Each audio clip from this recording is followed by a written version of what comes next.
ৰিপুণ বৰা ডাঙৰীয়াই অসম বিধানসভাৰ বা ৰাজ্যসভা নিৰ্বাচনৰ আইনখিনি কিমান পঢ়িছে বা কিমান জানিছে মই নাজানো, কিন্তু এটা কথা ঠিক যে তেওঁলোকে আজি যিটো গণতন্ত্ৰক হত্যা কৰা, গণতন্ত্ৰ ৰক্ষা কৰাৰ কথা কৈছে, তেওঁলোকে সেইটোৰে জোৰ কৰি গণতন্ত্ৰটো হত্যা কৰিব বিচাৰিছে। গণতন্ত্ৰ তাকে বোলে যে সকলোৱে মুকলি মনেৰে নিজৰ বিবেকেৰে ভোট দিব লাগে, সেইটোৱে গণতন্ত্ৰ। গণতন্ত্ৰ মানে এইটো নহয় যে আপোনাৰ দলে ক'ব যে অমুকক ভোট দিব লাগিব, সেইটো দিব লাগিব, সেইটো গণতন্ত্ৰ নকয় নহয়। গণতন্ত্ৰ তাকে কয় যাতে মুকলি মনেৰে মানুহে ভোট দিব পাৰে। আৰু তেখেতসকলে আজি যিটো গণতন্ত্ৰৰ কথা কৈ বিধানসভাত গণ্ডগোল কৰিছে, সেইটোৱে হ'ল গণতন্ত্ৰৰ পৰিপন্থী। আৰু অসম বিধানসভাৰ বা ৰাজ্যসভাৰ নিৰ্বাচনৰ যিখিনি নীতি নিয়ম, এই নীতি নিয়ম মতে এটাই এমেণ্ডমেণ্ট আছে যে যিটো দলৰ বিধায়ক হয় তেওঁৰ দলৰ নিৰ্ধাৰিত এজেণ্টজনক তেওঁ অকল ভোটটো দিয়াটো দেখুৱাব লাগে, তাতকৈ বেলেগ একো হুইপো নাই। একমাত্ৰ এটাই কথা যে তেওঁ কাক ভোট দিছে সেই কথাটো তেওঁ এবাৰ দেখুৱাব লাগে। দেখাওঁতে তেওঁ চাই লৈ যদি তেওঁৰ দলক ভোট দিয়া নাই, দলে একশ্যন ল'ব পাৰিব। দলে তেওঁৰ ওপৰত প্ৰাইমেৰী মেম্বাৰশ্বিপ খাৰিজ কৰে, কিবা কৰে, সেইটো দলৰ একশ্যন। কিন্তু বিধানসভাত তেওঁ কাক ভোট দিব সেইটো দলে নিৰ্দেশনা দিব নোৱাৰে, কাৰণ বিধায়কজনৰ নিজৰ অধিকাৰ যে তেওঁ কাক ভোট দিব।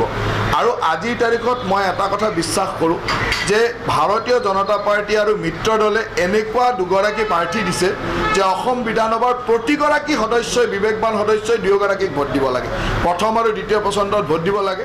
কাৰণ এগৰাকী হ'ল আহোম সম্প্ৰদায়ৰ ল'ৰা, তেওঁ হ'ল অসমৰ সাংস্কৃতিক জীৱনত বা অসমৰ, আমাৰ দলীয় কথা নকয়, অসমৰ সাংস্কৃতিক জীৱনত তেওঁৰ এটা ডাঙৰ অৰিহণা আছে। আজিৰ তাৰিখত এই বয়সতে তেওঁ যিমানখিনি অৰিহণা জাতিটোক দি আহিছে, সেই কথাটোৰ কাৰণে তেওঁক ভোট দিয়াটো আমাৰ নতুন প্ৰজন্মৰ কাৰণে দায়িত্ব। আনগৰাকী হ'ল এটা অসমৰ জনগোষ্ঠীয় বড়ো আন্দোলনৰ মাজৰ পৰা অহা মানুহ, যিটো বড়ো খিলঞ্জীয়া মানুহৰ আন্দোলনৰ মাজৰ পৰা। আৰু কংগ্ৰেছ দলেতো তেওঁলোকক বেছিকৈ ভোট দিব লাগে, কাৰণ এটা সময়ত কংগ্ৰেছ দলৰ লগত সেই আপচুৱে থাকি বহুদিন সহায় কৰিছে, বহুদিন কাম কৰিছে। গতিকে আপচুৰ নেতৃত্বৰ পৰা অহা এজন ব্যক্তিক, ৰণগৌড়া নাৰ্জাৰীৰ দৰে ব্যক্তিক কংগ্ৰেছ দলতে আটাইতকৈ বেছি ভোট দিব লাগে, তেওঁলোকৰ পুৰণা দিনবিলাকৰ কথা চিন্তা কৰি। আৰু মই সেইকাৰণে ভাবোঁ যে এজন জনগোষ্ঠীয় নেতা, এজন আহোম সম্প্ৰদায়ৰ নেতা, এই দুয়োগৰাকীকে মোৰ বিশ্বাস আছে যে অসম বিধানসভাৰ প্ৰতিজন বিবেকবান সদস্যই ভোট দিব। আমাৰ মুখ্যমন্ত্ৰী মহোদয় আদৰ্শগত কাৰণত AUDF-ৰ ভোট নালাগে বুলি কৈছে, গতিকে AUDF-ক বাদ দি সকলোৱে আমাক ভোট দিব বুলি আমি আশা ৰাখিছোঁ। আৰু তাৰ লগে লগে এইটো কথাও ঠিক যে যিসকলে বেছি হুলস্থুল কৰি আছে, ৰাইজৰ দলে কওক, CPM হওক, তেওঁলোকেতো ভোটো দেখাব নালাগে। এতিয়া তেওঁলোকে কাক ভোট দিব সেইটো সকলোৱেও জানে। এতিয়া তেওঁলোকৰ বাকীকেইজনেতো ভোটটো কমচে কম কেণ্ডিডেটক বা এজেণ্টজনক দেখাব লাগিব, যে পাৰ্টীৰ এজেণ্টজনক দেখাব লাগিব যে কাক ভোট দিছে। ৰাইজৰ দল আৰু CPM-এ কাকো দেখাবও নালাগে, তেওঁলোকে যেতিয়াই যাক মন যায় ভোট দিব পাৰে। আৰু তেওঁলোকৰে হুলস্থুলটো বেছি হোৱা যেন পাইছোঁ। মই ভাবোঁ যে তেওঁলোকৰ মাজৰ পৰাই গণ্ডগোল কৰিব যেন লাগিছে, আৰু সেইকাৰণে তেওঁলোকে বেলেগক দোষাৰোপ কৰিবলৈ এই কথাবিলাক কৈ আছে। থ্ৰী লাইন হুইপৰ কোনো ব্যৱস্থা প্ৰয়োজন নাই। ইয়াত দলৰ যদি নেতৃত্বই নিজৰ বিধায়কসকলৰ ওপৰতে বিশ্বাস নাথাকে, তাত হুইপৰ কি? কাৰণ হুইপ বোলা বস্তুটো হ'ল বিধানসভাৰ ভিতৰৰ বস্তু। এছেম্বলিৰ ভিতৰতে হুইপৰ কথাটো হয়, এছেম্বলিৰ বাহিৰত হুইপৰ কোনো ভেলু নাথাকে, এছেম্বলিৰ বাহিৰত কোনো হুইপ নাথাকে। হুইপ হ'ল বিধানসভাৰ ভিতৰত থকা বস্তু। বিধানসভাৰ বা ৰাজ্যসভাৰ নিৰ্বাচনৰ এটাই নিয়ম, সেইটো হ'ল দলটোৱে যিগৰাকী মানুহক অথৰাইজ কৰিব, সেই অথৰাইজ এজেণ্টজনক সেই দলটোৰ বিধায়কসকলে তেওঁৰ ভোটটো দেখুৱাই দিব লাগে যে তেওঁ কাক ভোট দিছে। তাতকৈ বেলেগ, আৰু তাতকৈ ডাঙৰ কথা হ'লে তেওঁ যদি বেলেগক দেখুৱাই সেই ভোটটো কেঞ্চেল হ'ব। তেওঁ বেলেগক দেখুৱাব নোৱাৰে, অকল অথৰাইজ এজেণ্টজনক দেখুৱাব পাৰিব, আৰু এজেণ্টজনে চাবহে পাৰিব, তাত মাত দিব নোৱাৰে। এজেণ্টজনে ভোটটো তেওঁ দিছেনে নাই চাব, টুকি ৰাখিব, সিমানটোৱে কাম। আনকি তাত একো ক'বও নোৱাৰে, তাত কোনো ধৰণে অকল এটাই কাম কৰিবলৈ তেওঁলোকে চাব পাৰিব ভোটটো।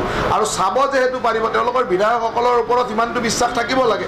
আৰু বিধায়কসকলে মই ভাবোঁ যে আজিৰ তাৰিখত আমাৰ যি দুগৰাকী প্ৰাৰ্থী আমি দিছোঁ, পবিত্ৰ মাৰ্গেৰিটা গগৈ, তেওঁ এখন আহোম সম্প্ৰদায়ৰ মানুহ, এগৰাকী ৰণগৌড়া নাৰ্জাৰী, তেওঁ বড়ো সম্প্ৰদায়ৰ মানুহ, আৰু অসমৰ জাতীয় জীৱনত তেওঁলোকৰ অৰিহণা বহুত আছে, যিয়ে ৰাজ্যসভাক প্ৰতিনিধিত্ব কৰিব পৰা সকলোখিনি গুণ আছে। আনফালে ৰিপুণ বৰা ডাঙৰীয়া যোৱা 6টা বছৰ ৰাজ্যসভাৰ সাংসদ আছিলে, গতিকে 6টা বছৰ কি কাম কৰিলে, কিমানজন বিধায়কক সহায় কৰিলে, কিমানটো অসমৰ বিপদ আপদত গৈ থিয় দিলে, ৰাজ্যসভাৰ ভিতৰত কিমান কথা ক'লে, কিমানটো অসমৰ সমস্যাক প্ৰতিফলিত কৰিলে, এইবিলাক আপোনালোকে 6 বছৰ দেখি আহিছে। তাৰ বিপৰীতে দুজনকৈ নতুন প্ৰজন্মৰ বা দুজনকৈ শক্তিশালী মানুহক আমি প্ৰাৰ্থিত্ব দিছোঁ, আৰু সেইকাৰণে আমাৰ বিশ্বাস যে এইবাৰ অসম বিধানসভাত এটা ৰেকৰ্ড স্থাপন কৰি বিধায়কসকলে নিজৰ বিবেকৰ প্ৰাধান্য দি আমাৰ দুয়োগৰাকী প্ৰাৰ্থীক বিপুল ভোটৰ ব্যৱধানত বিজয়ী কৰিব। আইনগত দিশৰ কথা কৈছে যে কালি মুখ্যমন্ত্ৰী শশী দাসৰ ঘৰলৈ যোৱাটো তেওঁলোকে চেলেঞ্জ কৰিব বুলি কৈছে, আইন বা বাকী পৰৱৰ্তী পৰ্যায়ৰ বিষয় আইন আছে নেকি? তেওঁ কি আইন মই নাজানো, তেনেকুৱা আইনটো হ'ব নোৱাৰে, কাৰণ অসমৰ মুখ্যমন্ত্ৰীগৰাকী, অসমৰ কেবিনেট মন্ত্ৰী এগৰাকী, অসমৰ বিধায়কসকল কাৰ ঘৰত যাব, কাৰ লগত কথা পাতিব, সেইটোৰ কিবা আইন থাকিব পাৰে নেকি? অসমৰ মুখ্যমন্ত্ৰীগৰাকী সকলোৰে ঘৰত যাব পাৰে, অসমৰ কেবিনেট মন্ত্ৰী এজন সকলোৰে ঘৰত যাব পাৰে, বিধায়ক হিচাপে মই সকলো ঘৰৰ মানুহৰ ঘৰত যাব, আমিতো আগে পিছেও গৈ থাকোঁ, তাততো কোনো আইনৰ কথা নাই। আৰু তেখেতসকলে এই কথাটোৱে নাজানে তাত আইনগত কোনো কথা থাকিব নোৱাৰে।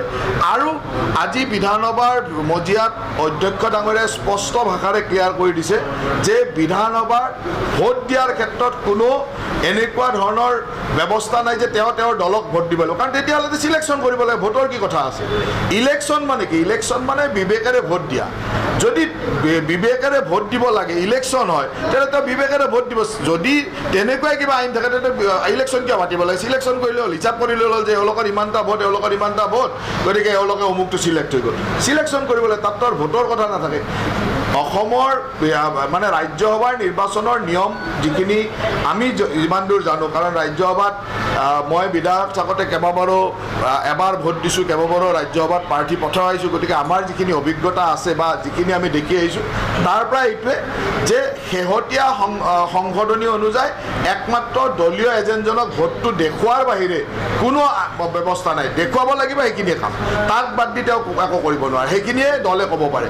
আৰু দেখুওৱাৰ পিছত যদি দলটোক ভোট দিয়া নাই তেতিয়াহ'লে দলে তেওঁক দলীয় ব্যৱস্থা ল'ব, তেওঁক এক্সপেল কৰে, তেওঁক প্ৰাইমেৰী মেম্বাৰশ্বিপ খাৰিজ কৰে, তেওঁক ছাছপেণ্ড কৰে, সেইটো দলে কৰিব পাৰিব। কিন্তু বিধানসভাৰ সদস্য পদ খাৰিজ কৰাৰ কথা হ'ব নোৱাৰে, বিধানসভাৰ সদস্য হিচাপে তেওঁৰ ওপৰত কোনো ধৰণৰ একশ্যন হ'ব নোৱাৰে, দলে তেওঁৰ ওপৰত একশ্যন ল'ব পাৰিব, দলে যি একশ্যন লৈ ল'ব। আজি বিপুল ডাঙৰীয়াই কৈছে যে উন্নয়নৰ বিষয়ত তোমালোকে ৰাজনীতি কৰে যে ভাৰতবৰ্ষৰ সংবিধান যেতিয়া বনাইছিল, এই ৰাজ্যসভাৰ নিৰ্বাচন বা বিধান পৰিষদৰ যিটো ব্যৱস্থা, এই ব্যৱস্থাটোতে হ'ল যে যিসকল প্ৰতিনিধিৰ প্ৰয়োজন আছে, যিসকল হয়তো ভোটৰ সংখ্যাত বা সাধাৰণ মানুহৰ ভোটত বা সাধাৰণ ব্যৱস্থাৰ মাজেৰে কোনো প্ৰতিনিধি পঠোৱাবলৈ অসুবিধা হয়, তেনেকুৱাবিলাকক বিধানসভা, ৰাজ্যসভা আৰু ৰাজ্যসভাৰ প্ৰতিনিধি মানে অসমৰ বিভিন্ন সমাজ জীৱনৰ বিভিন্ন ব্যৱস্থাৰ লগত থকা মানুহক ভাল, কাৰণ ৰাজ্যসভাত এনেকুৱা যে ভাল গায়ক এজনো পঠাব লাগে, ভাল শিল্পী, ভাল অভিনেতা বা বিধায়ক, আনকি ৰাষ্ট্ৰপতিয়ে তেনেকুৱা লোকৰ পৰাই 12জন মানুহ নমিনেটেড কৰে। কিয় কৰে? তাৰমানে প্ৰতিগৰাকী ৰাজ্যসভাৰ ব্যক্তিক সেই ধৰণৰ ব্যক্তিসকলক ৰাজ্যসভাত প্ৰাধান্য দিয়া হয়।